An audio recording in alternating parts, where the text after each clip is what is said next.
Well, good morning, everybody.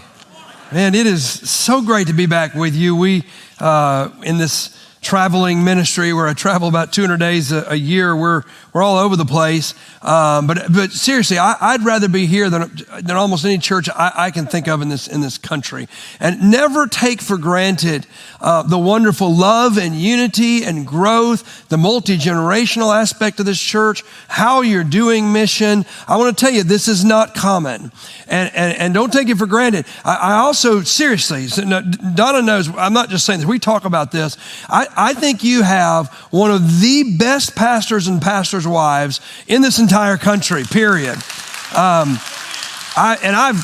worked with Toby. We worked with Toby and Susan in a couple of different environments, the North American Mission Board, and then in our former church. And man, I know their hearts, and I'm so happy for you that you have them, and I'm happy for them that they have you. You know, that's just really, really, really a blessing to me because they're such dear friends, and more than friends. Toby is on the board of our new ministry. So the last time I was with you, I was president of Life Action. Still, nothing's wrong. We love them. We're doing a conference with them this month. But in this season of life, God has really given us a passion for some things we needed to be on our own to do more of. We are entering, I believe, a national revival movement among college students. And some of you have prayed for that for years. We were a part of one in the 90s, and I think this is even more important. And so we want to pour our lives into that. So we've started this new ministry to give more attention to colleges. Also, we really believe we can fulfill the Great Commission in our lifetime. It's time to stop talking about it and do it. There's only 3,000 people groups left in the world that nobody cares about enough to engage with the gospel. What do we got, Toby? 40-something thousand Southern Baptist churches? We can do it all ourselves if we just would. And there's no reason, no excuse for it. If God gives us 10 more years of life and ministry, I believe we can do it. I believe we can see the Great Commission fulfilled. So we want to connect the dots. On weekends, we're usually in churches doing marriage conferences, men's conferences, women's conferences, evangelism conferences, so we can connect the dots between our churches, our universities, and our missionaries who we're helping stay healthy and stay on the field. And let's go get the Great Commission, see Jesus come again. Does that sound good to you? That's what we're doing now. It's called Passion Promise Ministries. I'd love to tell you more about it. We got a book table out here, right out here. We'll hang around afterwards if you want to talk or need a book. We're just so happy to be with you. So yeah, we got completely iced in. We had 4 inches of snow and ice. We live out in the country. We couldn't get out. Tried last year to get out at a time like that and drove right off the road into the ditch. And so I'm just so thankful Toby rescheduled this. And hopefully going to give you some practical and inspirational things, and of course some biblical content to help you take what you committed to a few weeks ago and really go after it with even more passion. So I want to talk to you about sharing Jesus in Satan's shadow. Now, I'm going to read a passage that not everybody really is very familiar with, even if you've been a believer a long time. And that title comes right out of the Word of God. So turn in the Bible to Revelation chapter 2. And let's read verses 12 through 17. Revelation 2, verses 12 through 17. Now, I've been really studying these 7 churches that Jesus spoke to. These are the last words we have in the Bible directly from Jesus. They're recorded by John the Apostle, but it's Jesus speaking to local churches. And he spoke to Pergamum, this church in Pergamum, which is now, it's in Turkey. The ruins are in Turkey. But there's just so much here for us today, particularly for this church with what you're moving into to share Jesus where God has put you. So let's learn from what the Lord says. And to the angel of the church in Pergamum. Now, the word angel means messenger. It either means an angelic messenger or a human messenger, depending on the context. Likely this is a human messenger, the pastor. So this is written to the pastor to share with the people. The words of him who has the sharp two-edged sword.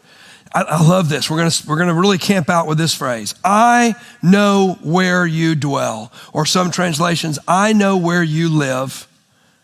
Where Satan's throne is. Wow.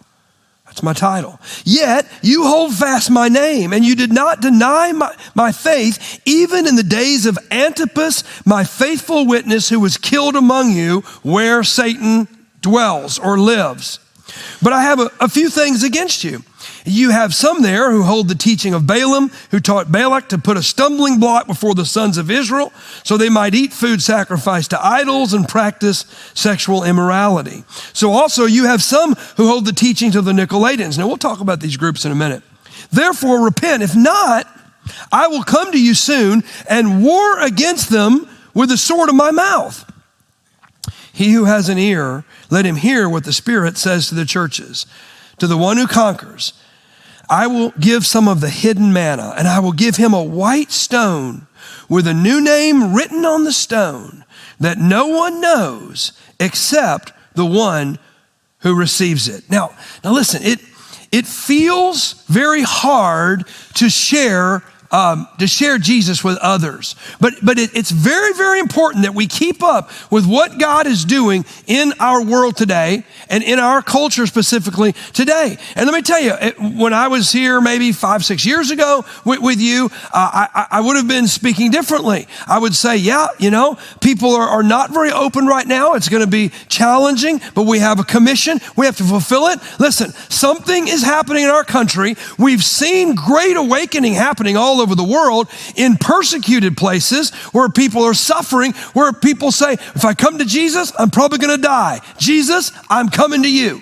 They love him so much, they'll die for him. But here, we've seen people become more and more distant from the gospel message of Jesus. Let me tell you, I'm telling you right now, that is coming to an end in our day. It's being studied by people like Barna and others that study the church. We've got documented evidence now that we are now living in a time where people are more and more open to the gospel, more than maybe at any time since potentially the Jesus movement back in the 70s. We are in a season where even the young generation, many who have virtually no church background, want to know about Jesus. But the enemy wants to whisper to us and say, it's scary to talk about Jesus. It's really hard to share your faith. Now, there's a little sense in which it is. The reason it's hard for us to share our faith is that we speak with a Jesus accent. See? And those that don't know him have a hard time recognizing that accent, and we have a hard time recognizing theirs. I mean, have any of you lately just listened to things that the lost culture believes is normal and gone, we have completely lost our minds? Anybody ever feel that way? Like every single day? Why? Because most of us in this service have been believers a long time. If you're a new believer, it's not hard for you to share the gospel, is it? Because people are noticing change in you. They're asking you questions and you're really excited. But for us that have been a believer a long time, we spend a lot of our time with believers. We get more and more of a Jesus accent, and we can tell that the way we speak is different. It's strange to people that believe differently from us. And it's strange for us to try to understand what they believe. And listen, I'm still trying to figure out even the language of my children. I don't understand half of what they say. Now I got grandchildren, and about 2/3 of the time I'm going, can you just interpret about 2/3 of the words you just said?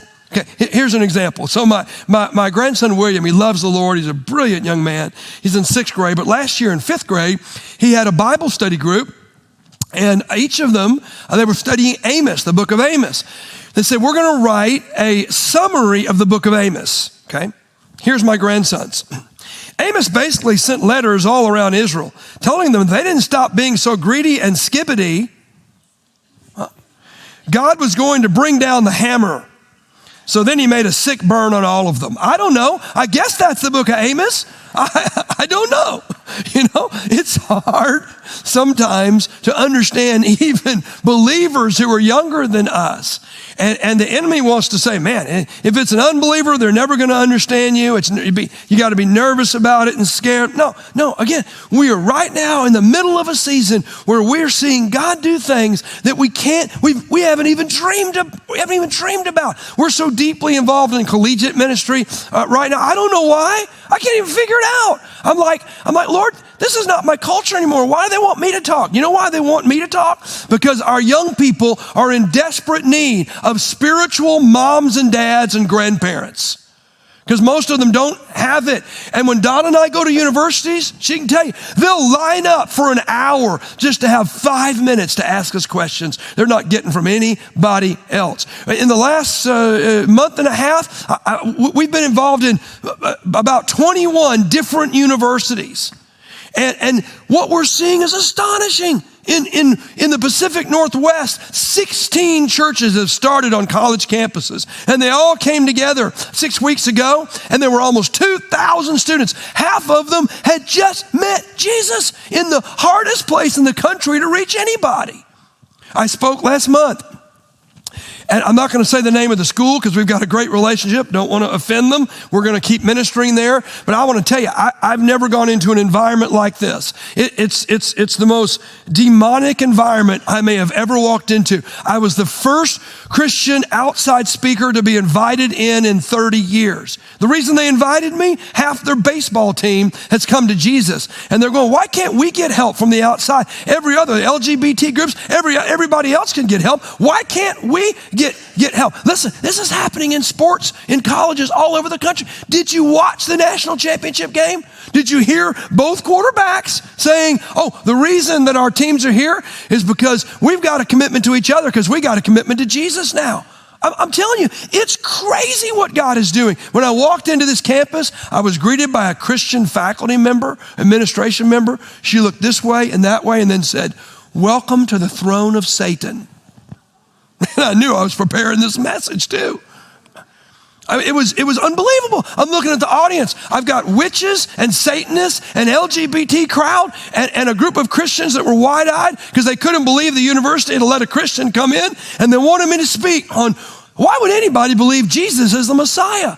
And I want to tell you, it was not a friendly audience. Do you know what happened after I shared with them the gracious, amazing love of Jesus? Nobody wanted to leave. I had witches and Satanists and all kinds of folks living every lifestyle, just wanting to talk and wanting to know more. Listen, we have no excuse to not talk to people about Jesus. They want to know.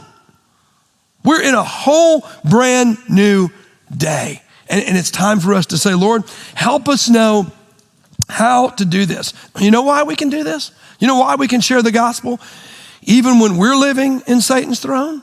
You know why? Because Jesus is with us. We're not alone. Now listen, I want to show you what we're talking about when we say Satan's throne. Before I show you this though, what I'm going to show you, I don't know that it's any worse than what we're dealing with today. The throne of Satan is right here in the culture of this nation. But here's what Jesus was talking about. Look at this picture. This is actually the throne of Satan from the city of Pergamum. Now, this is in a museum in Berlin. Actually, you can see people walking around. But what they did, they got in, Pergamum's in Turkey, the ruins are, and they got what was left. It had been destroyed, but they got the originals and took it to Berlin. And what they didn't have, they rebuilt so that people could come and see this ancient throne. Now, what's interesting, this is not a temple. This is very unique in the world. So it's not a temple to the gods. This was built to represent the throne of Zeus, the god Zeus. So you can see it's kind of an L shape. Imagine this big mythical god with his arms on those things that come out there, and he's sitting up there on the throne. If you were a believer in Pergamum, in the early days of Christianity, you'd be walking around with that over your head all the time. And Jesus said, you live where, it's not Zeus, that's Satan's throne. Okay. And again, I don't think it's any better today. So how in the world do we share in the shadow of Satan's throne? You know what Jesus said? I love this so much, we just read it. He said, I know where you live. I know where you live.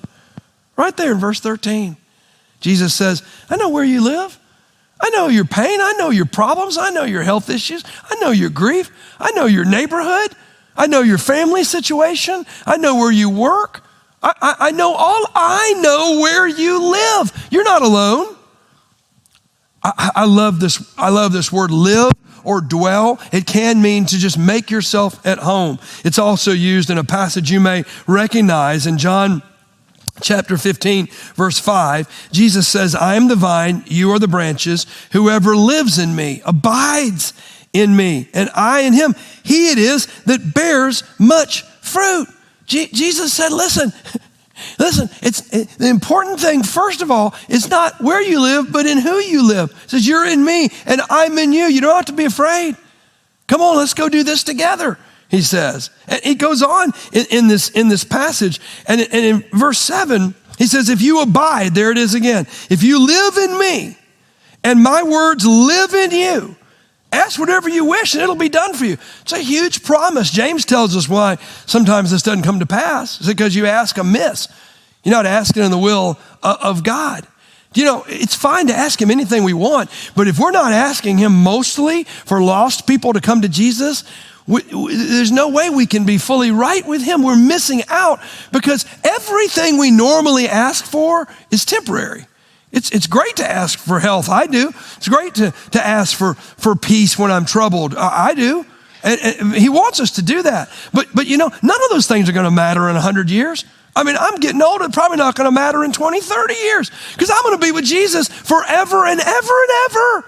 My finances won't matter anymore. My health won't matter anymore. But I want to tell you, I've got some time right now to make sure that as many people as possible spend eternity in heaven and not hell. And so do you. And that matters most. That's what we ought to be asking for. And then in verse 8, he says, by this my Father is glorified, that you bear much fruit. And so prove to be my disciples. Jesus says, come on with me. Live in me. I know where you live. Don't worry about that too much. I know your culture. I know the lost people around you. Come with me. And you're going to bear much fruit, even right in the shadow of Satan's throne. So I want to show you from this passage what he says to a local church living in very difficult times about how to do it. How do we live for Jesus, share his love with others in the shadow of Satan's throne in which we live? Here's number one, just stay with Jesus.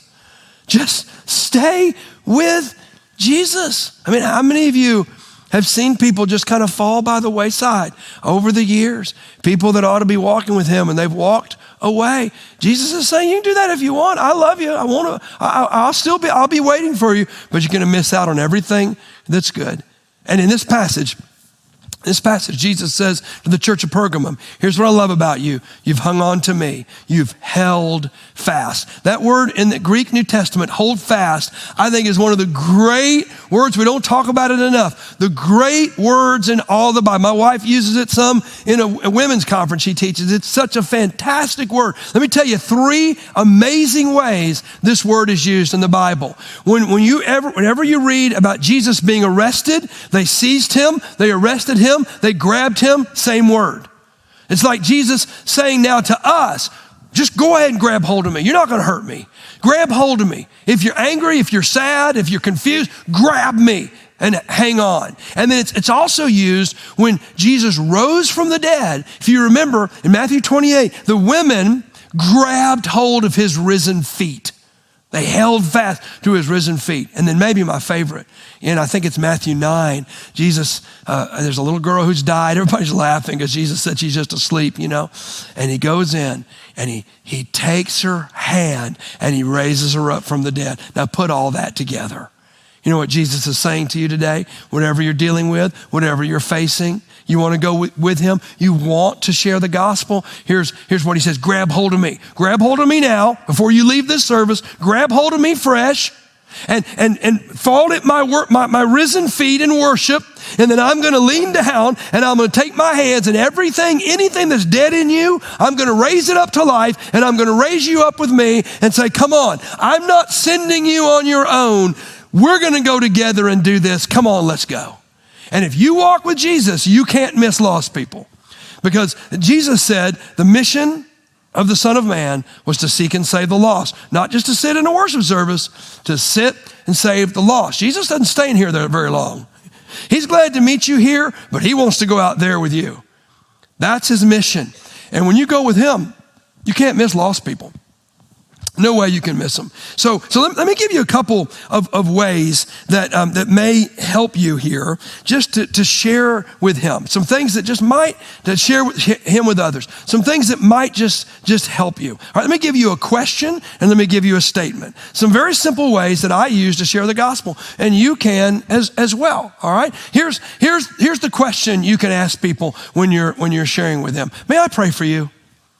Do you know how few people are offended by that? If somebody says no, well, they're pushing the Spirit away. Nobody's going to reach them. That's fine. That's not your job anymore. But when you say to somebody, is there some way I can pray for you? It's so easy and so simple. And it's amazing what people will begin to talk to you about and ask you about, and you have conversation going. And then there's a statement that I often use, and here it is. I'll say, I'm a follower of Jesus. I don't say I'm a Christian, because a lot of people have no idea what that means. I'm not sure we do anymore. The word is so used so many different ways. I just say, I'm a follower of Jesus. And then just fill in the blank after that. Here's how to do that. Take the Beatitudes, for instance. Jesus said, blessed are you when you mourn. Blessed are you when you're merciful, when you're kind. Blessed are you when you're persecuted, when unjust things are done to you. Do you know, a lot of people that don't know Jesus fall into one of those categories on a daily basis. Lost people can do things that appear good. They're just not going to go to heaven because they do it. So let's say you see somebody do something that's very kind. You know, you can say to them, you know, I'm a follower of Jesus. And my Lord said something very interesting. He said, blessed are you when you're kind. So I just want to encourage you today that the one I follow wants to bless you. Or, you know, you seem very sad today. Maybe something has broken your heart. You know, I'm a follower of Jesus. He said, blessed are you when you mourn. You're at work, or you're somewhere talking to some folks in a retirement community or your neighborhood, and they're telling you about something really terrible that's been done to them. You know, I'm a follower of Jesus. Do you know what he said? He said, blessed are you when you are persecuted for righteousness' sake.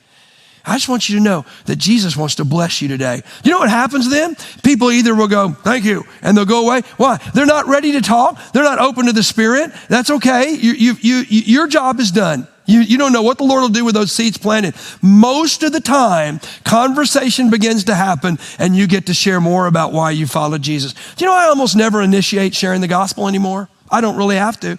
All I do is pray for people and bless people, and then they want to talk more about it. And you can do exactly the same thing. So, if you go with Jesus, if you go with him, you're not going to miss lost people unless you refuse to be interrupted. Okay? The older I get, the more I have to watch out for the patterns of my life becoming my life. My life needs to be Jesus and what he's doing, not the patterns of my life, the comfort zones of my life. If you're going with Jesus, remember how Jesus did? He stopped and looked up in little trees and talked to those little short IRS agents up there, you know? He stopped for broken women at wells that absolutely no man in his culture would ever talk to. You know, he stopped with children. Oh, leave him alone. Leave the master alone. What are you talking about? Come, bring them on to me. He stopped for beggars crying out that would make you unclean if you went over and touched them. Everywhere Jesus went, he was disturbing the peace.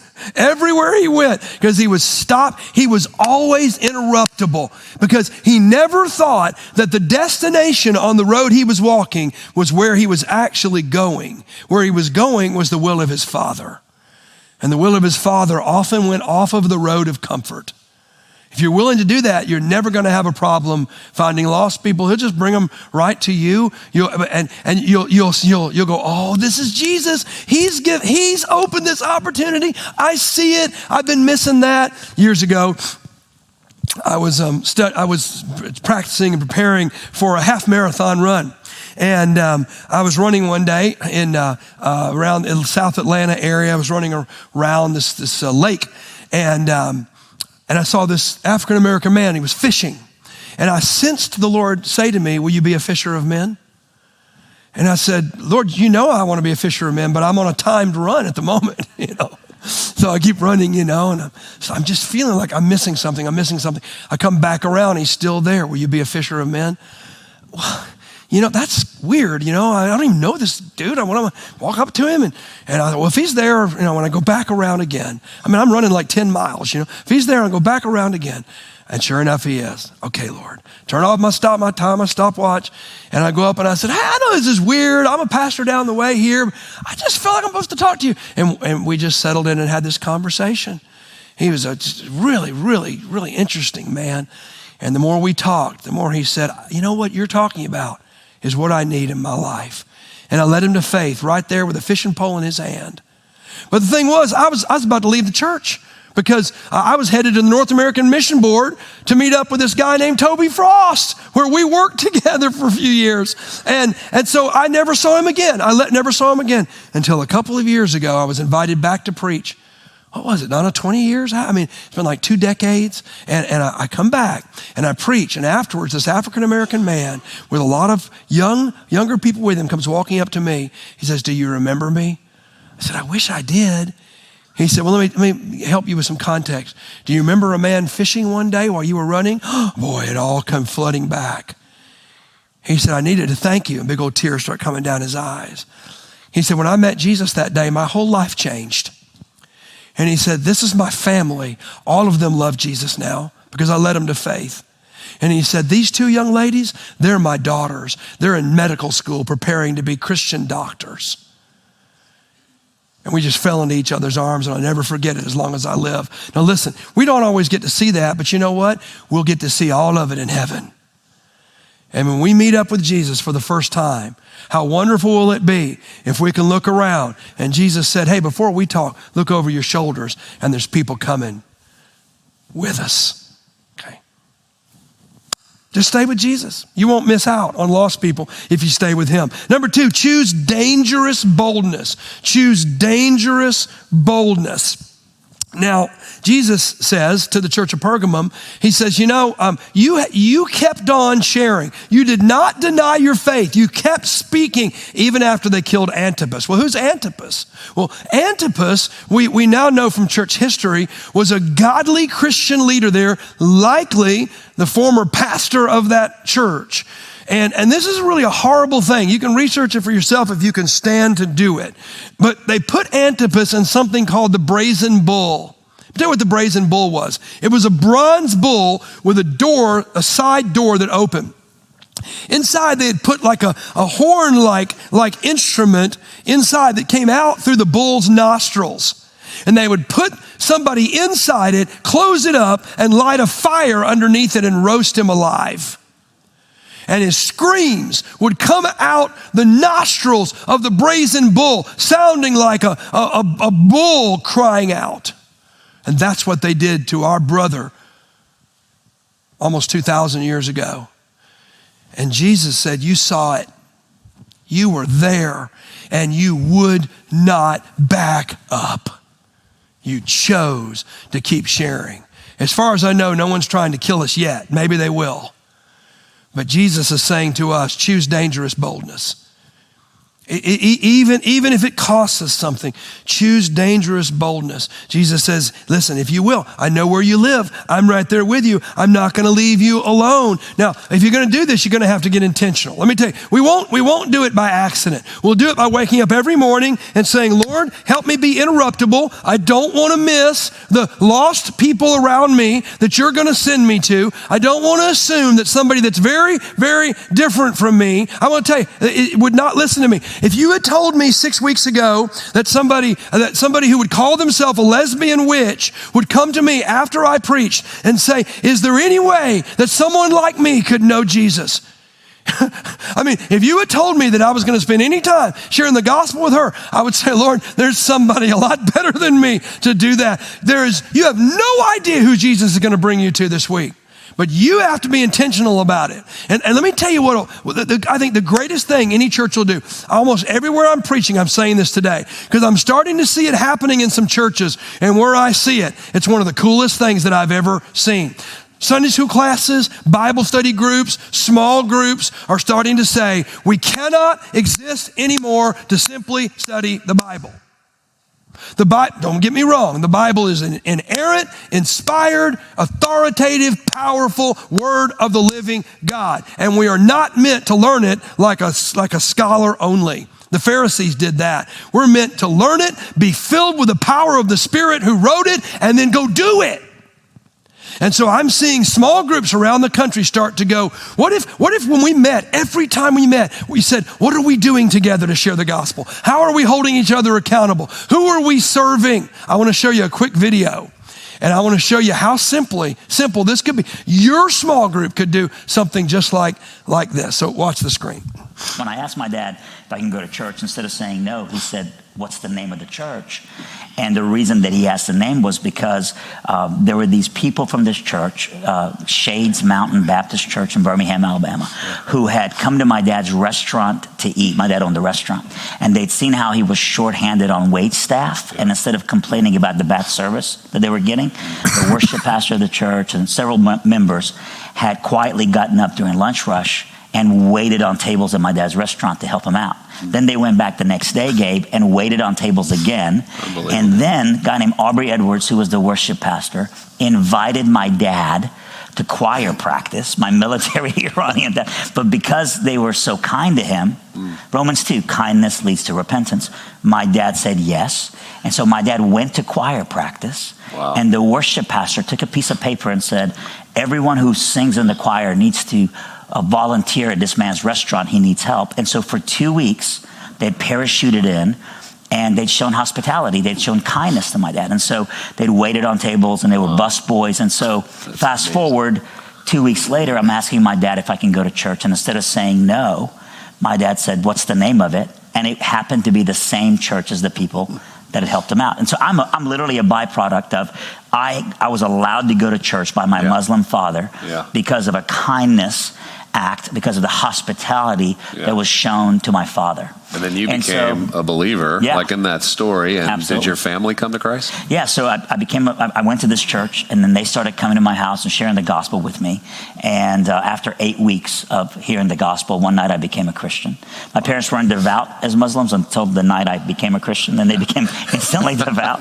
And I got kicked out of the house for becoming a believer. But within 5 years, I saw my entire family come to the Lord. God, man, that is... Wow. Isn't that amazing? Isn't that amazing? I was watching that. I know David Nasser not too well, but I've met him before, the Muslim in that video that came to Christ. And I was watching it, and then he said the name Aubrey Edwards. Do you know who that is? It's one of the 2 men who led me to Jesus. So many years ago, when I walked into a church, knowing nothing, but invited by somebody in my school to come. And when I came forward, Aubrey Edwards and Ian Walker prayed with me to receive Jesus. And then he began teaching me to live that way. Can you imagine being in choir practice? And your music minister passes around a sheet. The next 2 weeks, we're signing up to be waiters at restaurants. But it led a whole Muslim family to Jesus. Break the rules. Get out of the comfort zones. Walk with Jesus off of the road. And watch what he will do in you. And then last thing, don't compromise with culture. Okay, we don't have to compromise with culture. We don't have to compromise the word of God, our ethics, our standards, none of that. We stay with the scriptures. Don't compromise with culture. When Jesus talks about those who were of the teaching of Balaam or the Nicolaitans, won't go into all the detail. You can research it if you want. But what he was talking about was groups who were teaching people, it's fine to believe in Jesus, but you don't have to change the way you live. You can still come and worship Zeus too and have sex with the temple prostitute, whatever you need to do. It's if you believe Jesus, just add him in. Let him be one part of your life, but not all of your life. And Jesus said, I'm making war. In verse 16, I said, I'm making war against cultural Christianity. I'll fight against it. It's not Christianity at all. So how do you live then? How do you use what you have been given and who you are in your stage in life to share the gospel with others? 2 suggestions I would give you is use the culture that God has put you in. You may be in a culture of wealth or a culture of poverty. You may be in a culture of a nursing home or a culture of a neighborhood. What is your culture? How has God allowed you to live right now in the world? Use that. Use that. Let me show you an example in the Bible. There's a man named Nicodemus. Remember him? He was a big, very important Jewish leader in the Sanhedrin, and he came to Jesus at night, hiding out. Jesus said, you don't understand these questions? And you're the teacher of Israel? Most people would have been offended and gone away. He said, Nicodemus, you have to be born again. And history tells us that later he was. In fact, later he was kicked out of the Sanhedrin for preaching Jesus. And history tells us they stoned him and threw his body in the same grave where they threw Stephen's. But before that, when Jesus was crucified, in John chapter 16, verse 13, no, I'm in the wrong place. In John chapter 19, verse 39, Nicodemus also, who earlier had come to Jesus by night, listen to this, came bringing a mixture of myrrh and aloes, about 75 pounds in weight. Now, he's rich. You may be poor. Maybe you're homeless. Okay. You be the one who shares the love of Jesus with people that you relate to. That's your culture. But he had money. So you know what he did? He said, I'm going to get 75 pounds. You know the only time that ever happened? That much myrrh and aloe, a royal funeral. In fact, there wasn't that much myrrh and aloe in any one place in Jerusalem. He had to send messengers, probably to other places too, like Bethany. Very quickly, he's going, we're going to get all the myrrh, all the aloe. This was 100 years of salary for an average person.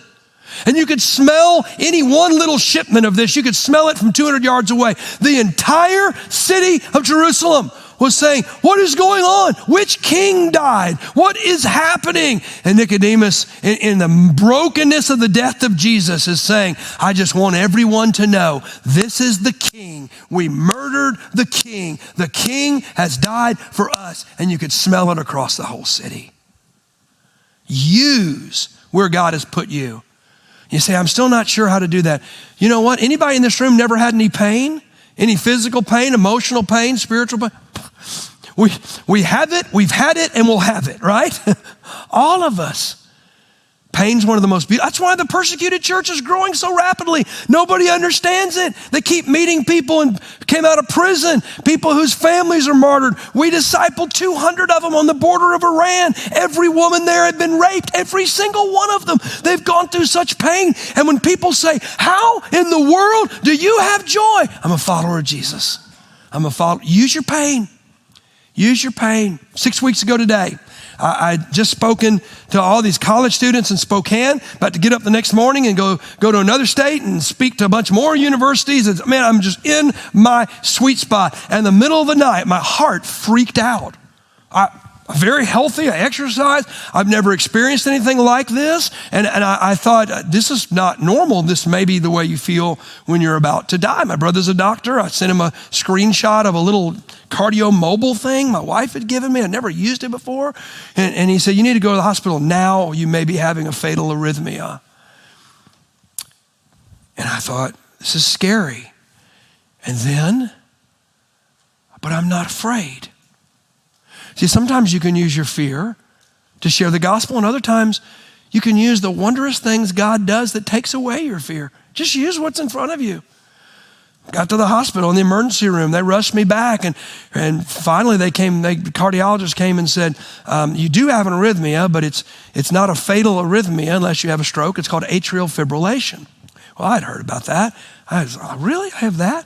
And he said, well, we'll get you on some medicine and admit you and all that. And I said, no, I'm catching a plane at 1 p.m. This is like 8:30 in the morning. I said, I'm catching a plane. I've got to go minister to some college. He said, no, that's not going to happen. I said, let me rephrase it. I'm getting on a plane at 1 o'clock. What do we need to do? They said, well, we could put you to sleep and shock your heart, but you still want to get on a plane, do you? So let's do that, all right?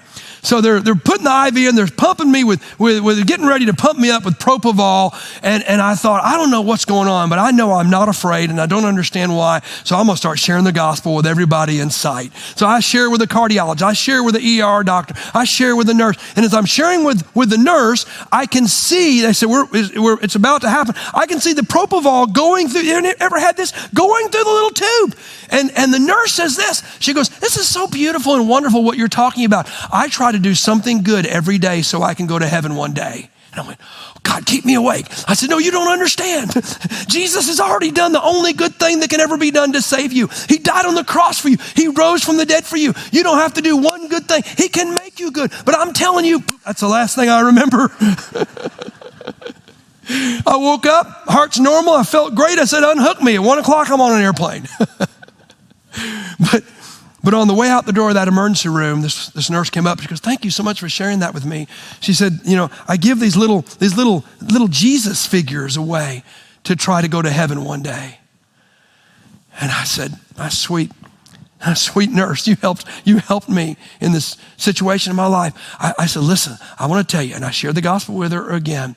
And I said, "You know what? You don't have to give these away. You can become a little Jesus, because that's what the name Christian means. We are Christians. We are little Jesus." I said, "Today the Lord's allowed me just to be a little bit of Jesus to you." She gave me a big hug, tears coming down her eyes. Doctor comes up, gives me a card. It's just very unusual the way you approach life. Can we keep in touch? And I walk out, I gotta tell y'all, I walked out full of joy. I mean, my wife and kids thought I'd lost my mind, but I walk out full of joy. I'm in a place I don't know anybody, and the Lord takes my pain and lets me share his love. Use what's right in front of you and watch what the Lord will do. I just want to finish here. In verse 17, Jesus says, let me tell you what's going to happen one day. Now you've got a chance just for a very short time to share my love with others, and then very soon you're going to conquer, and you're going to be right in my presence. And as you run and you greet me, and I'm going to embrace you and hold on to you, and you're going to laugh and cry, and I'm going to laugh and cry. And Jesus says, and then I'm going to say, hey, here's the hidden manna. All your life, you've had all these needs, all these things you needed. You'll never need anything else again, because I'm giving you my hidden manna for all eternity. And then he says, oh, and by the way, I've got a white stone for you. Now, you always want to know what that meant in the time it was written, because it'll help you know what it means now. You know what a white stone meant? It meant two things. First of all, in a jury trial, which they had sometimes back then, they would hold a black stone and a white stone. And if they declared you innocent, they would take that white stone and open their hand. Jesus said, see, you're innocent. You're guiltless. I took all the nastiness away. It is gone. I've borne it for you. But it was also given, the white stone, they'd write your name on it and give it to you if you were the victor in the Olympic competitions. And everyone that got a white stone with your name on it was invited to the victor's banquet. And you would show up and say, here's my ticket. And Jesus will say to you, come on in. Come on in, my conquering victor. Come on in, my guiltless one. Come on in to the banquet of the Lord. But as you begin to walk in, he'll go, wait a minute. Before you go, you need to know one more thing. Remember all those times when you felt alone? All those times when you were hurting? All those times when you wondered if I was really there, if I really cared?